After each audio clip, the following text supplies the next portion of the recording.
Welcome to all of you in your own YouTube channel Prateek English classes. आज का जो हमारा टॉपिक है वो पास्ट इंडेफिनिट टेंस है। लेकिन दोस्तों, इससे पहले कि हम अपने टॉपिक की तरफ बढ़ें, मैं आप लोगों को थोड़ा मोटिवेट करना चाहता हूँ। देखिए दोस्तों, ये एजुकेशन है। आज के टाइम पे सबको पता है कि एजुकेशन का कितना ज़्यादा इंडिया में, खासकर से हमारी कंट्री में कितनी ज़्यादा वैल्यू है। तो दोस्तों, अगर आप 9th 10th 11th 12th किसी भी चीज़ में पढ़ाई कर रहे हैं, किसी भी क्लास में, तो आपको अपनी तैयारी मस्त रहनी चाहिए। कहने का मतलब एग्ज़ाम से कोई मतलब नहीं रहता है। अगर आप एग्ज़ाम के लिए मत पढ़ो, कहने का मतलब एग्ज़ाम क्लियर हो जाएगा इसके लिए नहीं पढ़ना चाहिए। हर स्टूडेंट का एम ये होना चाहिए कि हम एग्ज़ाम के लिए नहीं, अपनी नॉलेज के लिए पढ़ रहे हैं। क्योंकि जब तक हमारा एम सिर्फ एग्ज़ाम रहेगा, तब तक हम सफल नहीं हो सकते हैं लाइफ में। हमें अपना जो एम बनाना रहेगा, लक्ष्य जो हमारा रहेगा, वो एग्ज़ाम ना हो कर के नॉलेज होगा। तो अगर ये आपका एम रहेगा तो आप सारी चीज़ों को एकदम गारंटीड तरीके से अच्छे से आप सीख सकते हो। ओके फ्रेंड्स, तो आपका टाइम बिना वेस्ट किए चलिए अपने टॉपिक की तरफ हम बढ़ते हैं और आज का टॉपिक देखते हैं। तो दोस्तों, जैसा कि पहले मैंने आपको बताया कि आज का हमारा जो टॉपिक है वो पास्ट इंडेफिनिट टेंस है। तो देखिए दोस्तों, पास्ट इंडेफिनिट टेंस आपको पढ़ना है। इससे पहले हमने पास्ट टेंस को पढ़ लिया है। तो अगर आप उस वीडियो को मैं यहाँ डिस्क्रिप्शन में डाल दूँगा इसके, आप उसको भी जा कर के ज़रूर देखिए ताकि चीज़ें सारी आपको अच्छे से क्लियर हों। तो चलिए हम देखते हैं अपने रूल्स ऑफ ट्रांसलेशन। इस टेंस में क्या क्या रूल होते हैं, क्या क्या हमें ध्यान देने वाली बात है। देखिए, नंबर 1 जो लिखा हुआ है, इस टेंस में कार्य के शुरू या ख़त्म होने का समय निश्चित नहीं होता है।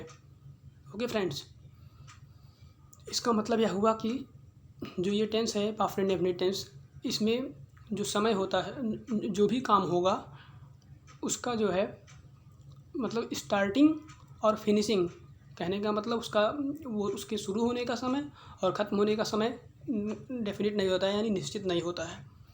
हमारा दूसरा जो रूल है, इस टेंस में हिंदी वाक्यों के अंत में ता था ती थी ते थे आ ई ए या ही ये आदि शब्द आते हैं। ठीक है दोस्तों, इसमें ज़्यादा कुछ एक्सप्लेन करने की ज़रूरत नहीं है। जो लिखा हुआ है आप उसे समझ सकते हैं इसको। हमारा जो तीसरा रूल है, था थी थे के लिए इस टेंस में वाज और वेयर का प्रयोग नहीं किया जाता है। ये अफर्मेटिव सेंटेंस ब्रैकेट में लिखा हुआ है। कहने का मतलब सकारात्मक वाक्यों में वाज और वर का यूज नहीं किया जाता है। सकारात्मक क्या, इस टेंस का कोई भी वाक्य रहेगा उसमें वाज और वर का यूज हम करेंगे ही नहीं। हमारा चौथा जो रूल है, नेगेटिव इंट्रोगेटिव सेंटेंस में वर्ब के फर्स्ट फॉर्म का प्रयोग करते हैं। दोस्तों, यहाँ ध्यान देने वाली बात यही है कि इसमें अगर आपका अफर्मेटिव सेंटेंस है तो वहाँ वर्ब के सेकंड फॉर्म का रूल होगा, और नेगेटिव या इंट्रोगेटिव में से कोई भी टाइप का सेंटेंस है तो वहाँ पे वर्ब के फर्स्ट फॉर्म का यूज होगा। हम स्ट्रक्चर को देख लेते हैं। यहाँ मैंने रूल लिखा हुआ है कैसे सेंटेंस फॉर्मेशन करेंगे इंग्लिश में। तो अफर्मेटिव सेंटेंस का पहले आप देख लीजिए, जिसमें सब्जेक्ट है पहले, फिर वर्ब की फर्स्ट फॉर्म, फिर प्लस ऑब्जेक्ट। तो सब्जेक्ट मतलब कर्ता, जो काम करेगा वाक्य का, जो काम करने वाला रहेगा उसको पहले लिखेंगे। उसके बाद वर्ब यानी क्रिया यानी जो काम हो रहा है उसकी इंग्लिश पहले हम पता करेंगे और उसकी इंग्लिश जो होगी वही लिख देंगे यहाँ पे। ओके फ्रेंड्स, सॉरी फ्रेंड्स, यहाँ मैंने रूल में थोड़ी गलती लिखी है। जो मैंने वर्ब का फर्स्ट फॉर्म लिखा है, यहाँ वर्ब की सेकंड फॉर्म होनी चाहिए थी। तो इसके लिए मैं आपसे क्षमा प्रार्थी हूँ। आप लोग इस चीज़ को ध्यान से देख लीजिए। जो अफर्मेटिव सेंटेंस का जो रूल है, यहाँ वर्ब का फर्स्ट फॉर्म नहीं, वर्ब का सेकंड फॉर्म का यूज होगा अफर्मेटिव में, बाकी ऑब्जेक्ट लिख देंगे। अब नेगेटिव के रूल को देखते हैं। तो यहाँ सब्जेक्ट, जो भी सब्जेक्ट रहेगा वो लिखेंगे, प्लस डिड लगाएंगे, प्लस नॉट लगाएंगे, प्लस वर्ब की first form, plus object. Interrogative sentence में did plus subject plus verb की first form plus object. Did हमारा हेल्पिंग वर्ब है, तो हेल्पिंग वर्ब सबसे पहले इंट्रोगेटिव यस नो टाइप वाले लिखते हैं। इंट्रोगेटिव WH का जो रूल है, पहले WH वर्ड यानी कि क्या, कैसे, किसी, क्या, कैसे, कौन, ये सारे शब्द अगर हिंदी के वाक्य में आते हैं तो उसका हम जो इंग्लिश जान करके सबसे पहले वो लिखेंगे। फिर हेल्पिंग वर्ब अपना डिड लगाएंगे, उसके बाद सब्जेक्ट यानी जो काम को करेगा उसको लिखेंगे। उसके बाद वर्ब की फर्स्ट फॉर्म यानी कि जो काम हो रहा होगा उसकी इंग्लिश लिखेंगे हम, क्रिया की इंग्लिश। उसके बाद ऑब्जेक्ट यानी कि कर्म सबको पता है कि किसे या किसको से प्रश्न करेंगे तो हमें अपने आप वाक्य का क्रम मिल जाएगा, उसको लिख देंगे। उसके बाद क्वेश्चन मार्क लगा के ख़त्म करेंगे। हमारा जो अगला रूल है इंट्रोगेटिव नेगेटिव WH सेंटेंस का, तो इसमें हम सबसे पहले अपने WH वर्ड को लाएंगे। इसमें भी जो इंट्रोगेटिव WH का रूल था सारा का सारा रूल वैसे ही रहेगा। यहाँ बस अंतर ये रहेगा कि सब्जेक्ट और वर्ब के फर्स्ट फॉर्म के बीच में नॉट का यूज़ किया जाएगा। तो अब हम बढ़ते हैं अपने ट्रांसलेशन की तरफ। ट्रांसलेशन देख लेते हैं। ट्रांसलेशन में हमारा जो पहला सेंटेंस है आपको स्क्रीन पे दिख रहा होगा, मैंने अपने भाई की सहायता की। तो देखिए दोस्तों, मैंने का मतलब क्या हुआ। अगर आपको इस चीज़ को बोलना हो, मान लीजिए हिंदी में लिखा हुआ है, अगर यही बात कोई आपके लैंग्वेज में यानी भोजपुरी में कोई बोलता है कि मैंने अपने भाई की सहायता की, तो कैसे बोलेगा? यही बोलेगा ना कि हम अपने भाइयों की मदद करें या अपने भाइयों की सहायता करें, यही बोलेगा। तो देखिए दोस्तों, जब उसको वो भोजपुरी में है वो ऐसा बोला, तो भोजपुरी से इंग्लिश में कैसे बोलना है इतना आपको, भोजपुरी से हिंदी में कैसे बोलना है इतना तो आपको पता है। फिर उसके बाद उसी चीज़ को जब मुझे इंग्लिश में करना है तो मैंने के लिए सबको पता है आई लिखना ही लिखना है, तो आई लिखेंगे। यहाँ हमारा क्रिया क्या है? सहायता। सहायता करना काम हो रहा है यहाँ ना वाक्य में। तो मैंने बताया कि आपको अफर्मेटिव सेंटेंस के रूल में यहाँ अफर्मेटिव है क्योंकि यहाँ नई शब्द कहीं नहीं आया है, वहाँ वर्ब की सेकंड फॉर्म लगती है। तो सहायता की इंग्लिश हेल्प होती है, तो हेल्प का सेकंड फॉर्म हेल्प्ड हो जाएगा। तो आई हेल्प्ड। और ऑब्जेक्ट हमारा क्या है? किसको से प्रश्न करेंगे, किसको या किसे। तो अपने भाई की सहायता कोई कर रहा है ना, किसकी सहायता कर रहा है? अपने भाई की। तो ये हमारा ऑब्जेक्ट हो गया। तो यहाँ हम सिर्फ हिज ब्रदर लिख देंगे, सॉरी हिज ब्रदर नहीं, माई ब्रदर लिखेंगे। आई हेल्प्ड माई ब्रदर, इस तरह से इसका ट्रांसलेशन होगा जो कि आपको स्क्रीन पे दिख रहा है। हमारा जो दूसरा सेंटेंस है जिसमें लिखा हुआ है राम ने कभी झूठ नहीं बोला। देखिए दोस्तों, जब कभी नहीं वाक्य में आ जाता है तो हम नेगेटिव का रूल नहीं लगाते हैं। कभी नहीं के लिए एक वर्ड बना हुआ है जिसको नेवर कहते हैं। तो पहले हम अपने वाक्य के सब्जेक्ट को राम लिखेंगे, फिर कभी नहीं आया इसलिए नेवर लिखेंगे। हम अफर्मेटिव सेंटेंस का रूल लगाएंगे, भले ही यहाँ पे नहीं शब्द यूज हुआ है। अगर सिर्फ नहीं होता तब नेगेटिव का रूल लगता है, लेकिन जब कभी नहीं आ गया तो कभी नहीं के लिए नेवर लिखेंगे। और हम अफर्मेटिव सेंटेंस का रूल लिखेंगे तो यहाँ बोलना काम जो है, वर्ब जो है बोलना है, तो बोलना की जो इंग्लिश होती है वो टेल होती है। अब क्योंकि अफर्मेटिव का रूल लगेगा तो यहाँ वर्ब का सेकंड फॉर्म लगना चाहिए, तो इसलिए यहाँ पे हम टोल्ड लिखेंगे। और झूठ की बात की जा रही है, झूठ हमारा ऑब्जेक्ट है, तो झूठ के लिए अलाई लिख देंगे। तो इस तरह से हमारा जो ट्रांसलेशन हुआ वो हो गया राम नेवर टोल्ड अलाई। तीसरा जो हमारा सेंटेंस है, क्या कल तुमने अपना पाठ याद नहीं किया? Did you not learn your lesson yesterday, ये हमारा इसका ट्रांसलेशन होगा। अब अगर हम रूल से देख लें, ये इंट्रोगेटिव यस नो टाइप का सेंटेंस दिख रहा है, क्योंकि जो ये वाक्य आप जब पढ़े हैं, क्या कल तुमने अपना पाठ याद नहीं किया, इसका जवाब हाँ या ना में दिया जा सकता है। तो इस तरह से ये यस नो टाइप का हुआ। तो यस नो टाइप का सबसे पहला रूल हमारा है, कहता है सबसे पहले हम अपने हेल्पिंग वर्ब डिड को लिखेंगे। डिड को लिख दिए कि तुमने के लिए देखना है, तुमने को सबको पता है यू लिखना रहेगा, इतना आपको पता होगा। फिर नहीं आ गया है तो इंट्रोगेटिव यस नो टाइप में जब यहाँ पे नहीं आ गया है तो नहीं के लिए नॉट लिख देंगे। उसके बाद बारी आती है हमें वर्ब लिखने की। तो वर्ब है याद करना, तो याद करने की इंग्लिश क्या होती है? लर्न होती है, सबको पता है, वो लिख देंगे वर्ब की फर्स्ट फॉर्म। फिर यहाँ की बात की जा रही है अपना पाठ, तो यू के हिसाब से अपना जब लगाएंगे वो उसका पॉजिटिव केस जब बनाएंगे तो यू का योर होगा, मैंने आपको पहले ही बताया है। पाठ के लिए लेसन लिख देंगे। और कल आया है तो कल समय है उसको लास्ट में लिखेंगे, कल की इंग्लिश यस्टरडे होती है। तो इस तरह से हमारा जो ट्रांसलेशन हुआ did you not learn your lesson yesterday. Okay, हमारा जो चौथा वाक्य है इसमें लिखा हुआ है मेरे पिताजी 2 साल दिल्ली में रहे। तो इसमें मेरे पिताजी सब्जेक्ट है, तो मेरे पिताजी की इंग्लिश माई फादर 2 साल 2 ईयर्स दिल्ली में इन दिल्ली रहे। यहाँ मैंने बताया वर्ब की सेकंड फॉर्म लगेगी ही लगेगी। तो रहना का इंग्लिश क्या होता है? सबको पता है, लिव होता है। अब क्योंकि यहाँ पे सेकंड फॉर्म लगाना है तो लिव की सेकंड फॉर्म लिव्ड होगी। तो इस तरह से हमारा जो ट्रांसलेशन हुआ my father lived in Delhi 2 years. हमारा पांचवा जो सेंटेंस है लिखा हुआ है कल तुम स्कूल क्यों नहीं आए। तो इसका जो ट्रांसलेशन बना है आप स्क्रीन पे देखिए क्या लिखा हुआ, why did you not come to school yesterday. Sorry दोस्तों, यहाँ एक स्पेलिंग एरर है, ई के बाद में आर होना चाहिए था यस्टरडे में, जो कि मैंने नहीं लिखा है, तो वो आप ना समझ जाइएगा। तो यहाँ बात की जा रही है कल तुम स्कूल क्यों नहीं आए। तो यहाँ हम सबसे पहले क्यों आ गया है, तो क्यों की इंग्लिश वाई लिख देंगे, हेल्पिंग वर्ब डिड लगाएंगे। और तुम की बात की जा रही है यू लिखेंगे, सबको पता है। नहीं आया है तो नहीं के लिए नॉट लगाएंगे। और काम क्या हो रहा है? आना काम है ना, तो आने का सेकंड फॉर्म क्या होता है? केम होता है।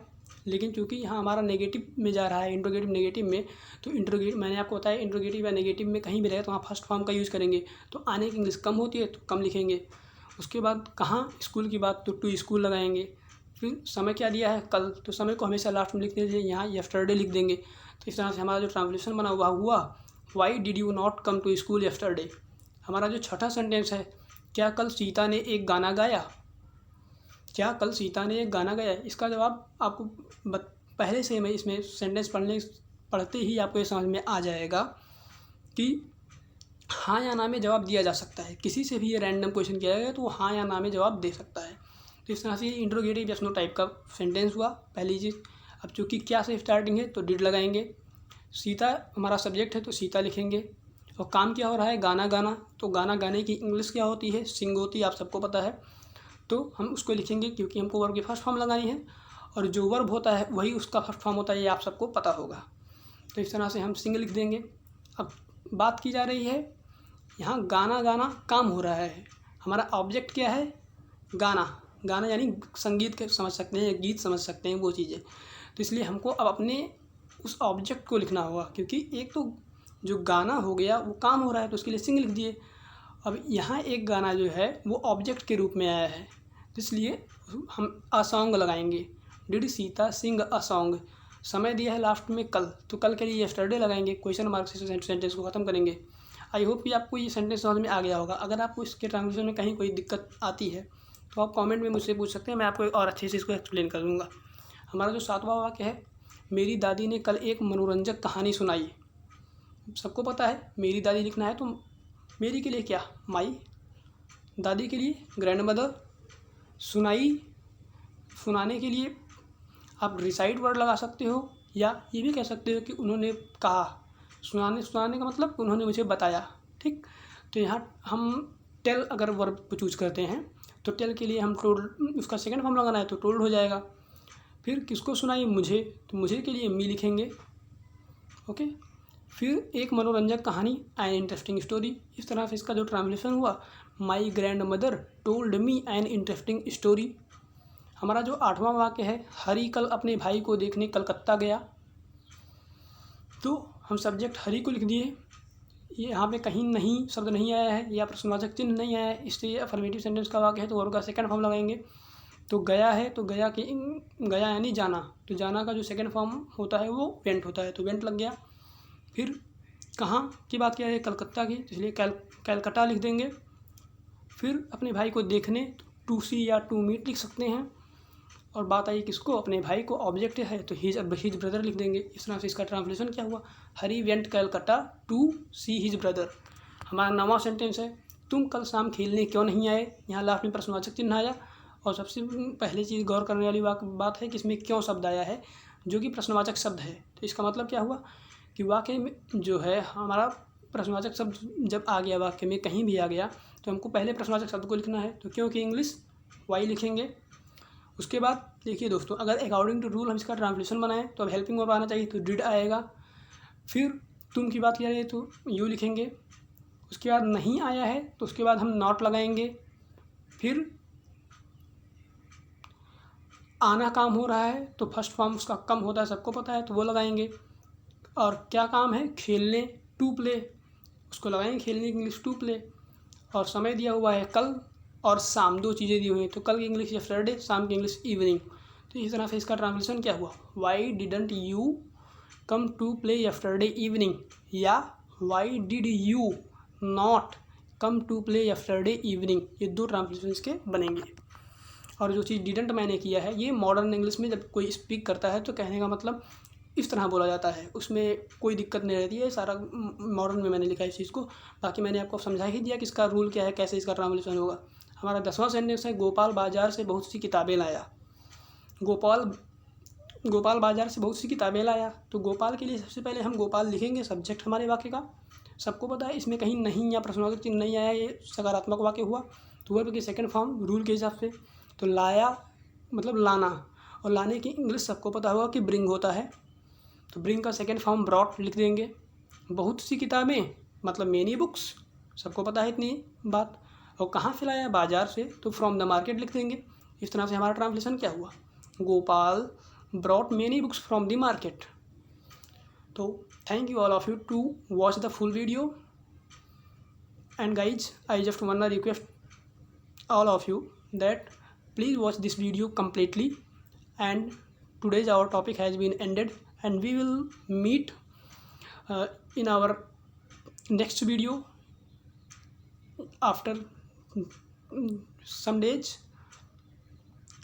और उसके बाद बस मैं आपसे लास्ट में जाते जाते इतना कहना चाहूँगा कि वीडियो को लाइक, चैनल को सब्सक्राइब, और वीडियो अगर आपको अच्छी लगी हो, वीडियो में जो नॉलेज दिया गया हो अगर अच्छा लगा हो, तो आप वीडियो को ज़्यादा से ज़्यादा लोगों के पास शेयर करें। Thank you.